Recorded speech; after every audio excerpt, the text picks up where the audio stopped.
Whether or not you agree that it is constitutionally so is a different issue from what. Welcome to my new intro.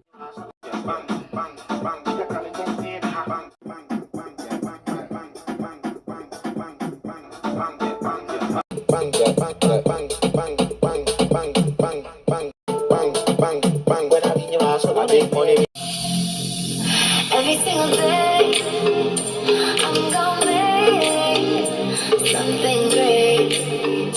That's my way. Every single day, I'm gonna make. Hello, what's up, guys? What's up? Welcome back to Life with Corey Gooder's ENT people. And today, I will be talking about live that Jamaican Prime Minister Andrew Holness did a few hours ago concerning dance and community, and that the country is under state of emergency due to the fact that most people decide to take the law in their own hand, and they're trying to put different measures in place. You understand? But guys, I'm not gonna talk too much into this video. I'm going to make you guys listen for yourself and leave a comment down below if you agree with what he's saying or if you disagree. Guys, if you are new to the channel, please remember to subscribe. So let's get down into the video, guys. The historical crime activities in the communities that we have declared zones of special operation are far higher than the present state when they are under a zone of special operation. So the criminals have not returned. And even if criminals have returned, the communities have been so hardened that they are not able to carry out their criminal activities. So, to be clear, the first thing that we want to do in a zone of special operation is the clear phase. So we go in, we conduct security operations that remove the criminals out of the area. Then secondly, we enter into the hold phase, or rather it is the build phase and then the hold. We enter into the hold phase. And in that phase, the security forces establish themselves and establish their protocols and policies and procedures as to how people enter the community. They do enforcement of public order, and they carry out special operations, particularly dynamic operations having to do with searches and interdiction. And whilst those two phases are ongoing, clear phase moving into the whole phase, the build phase is being planned. And in the build phase, as you would have seen in almost all the communities that we have intervened in this way, we start with dealing with infrastructure as quickly as possible, whether it is the repair of roads, the removal of zinc fences, the fixing of gullies and drains, putting in sewage, and these help in a significant way. It does change the attitude of the community members towards their community. They start to take ownership of their community. And then we go in with other activities such as training, such as helping citizens to get their documentation, parenting, entrepreneurship, all kinds of other support. And then we go into other areas after. We deal with things such as titling, developing citizens groups to establish leadership of the community. And we give support to all kinds of community activities, particularly working with youngsters for sporting activities and training activities. And it is these measures, which they are not new, they are not novel.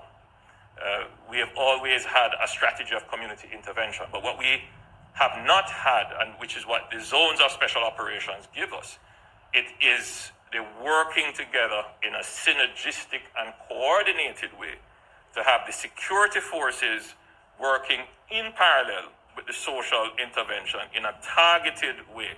And we believe that this will give the best results. It is a long-term strategy. It is not going to happen overnight. It will take time, but it will work. And we have seen where it has worked. Thank you, Mr. Prime Minister. I think I'm now back on track with where all the members of the media are. So let's go to Miss Janet Silvera, who represents the Jamaica Gleaner. Good morning, Janet. Good morning. Thank you very much. My questions are you sympathetic to suggestions, this is to the Prime Minister, that extensions of SOEs should be reachable with simple majority votes instead of two-thirds votes, and is that part of the constitutional push for reform for 2022? Next question, will government lawmakers seek to have consultation outside of Parliament?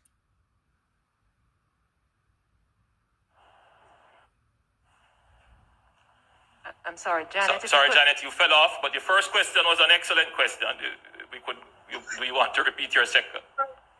So where would you like me to start? We didn't hear your second question. Okay, my second question is, will government lawmakers seek to have consultation outside Parliament to ensure SOEs will have the buy-in by all parties before having a stalemate in Parliament?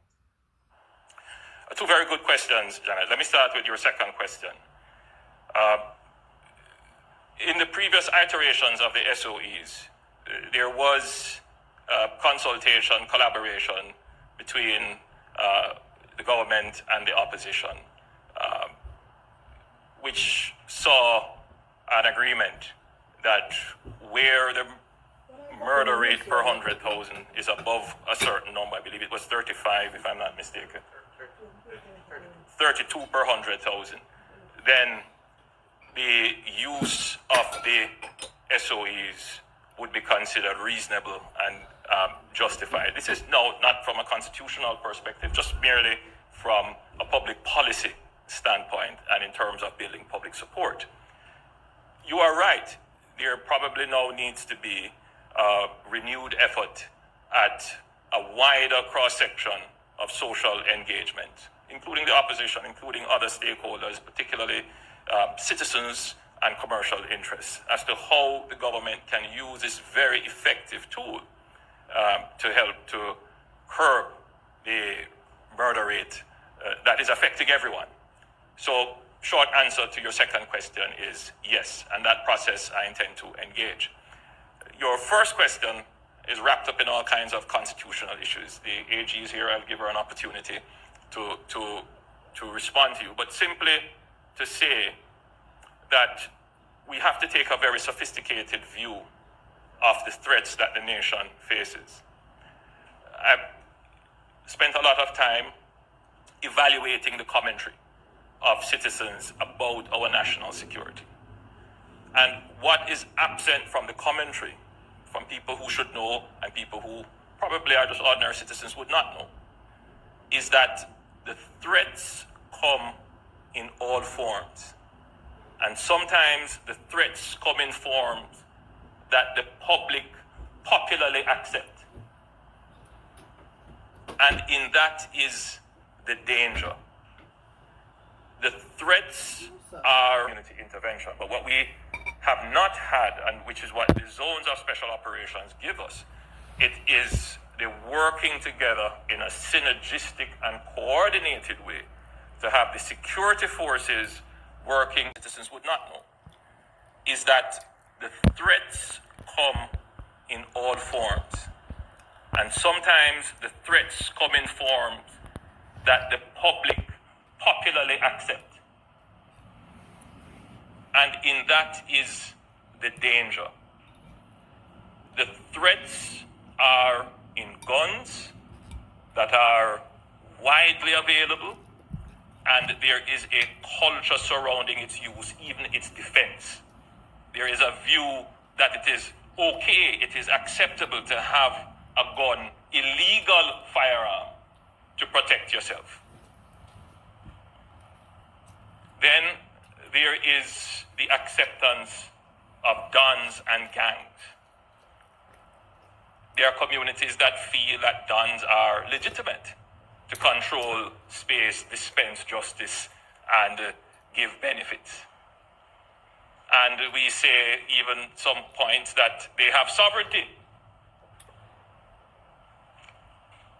course, there is the devaluation of life, where people believe that taking another life is acceptable in the resolution of a conflict, going as far as to hire people to take others' lives for simple things. So these issues are our threat, and we are now at a state with these threats that we need to have the powers to address them over and above what is considered normal, because these threats are at a level that are not normal, and we are seeing that in the murder rate. So we are in a state of emergency. Whether or not you agree that it is constitutionally so is a different issue from what the actual state of play is. And if anyone doesn't recognize that we are in a state of emergency, which by definition means that you have to use exceptional powers to treat with those issues, then those persons don't live in Jamaica. They are blind, or they have a particular political motive to see the government's efforts fail for their political benefit. And I think the country ought to look at that and examine that carefully. Who is it that has your safety and protection of your life at heart? Who has the care and the concern to get it done? So my answer to you is yes, there may very well need to be constitutional reforms to have a far more sophisticated and realistic view of how the government uses extraordinary powers to treat with extraordinary situations.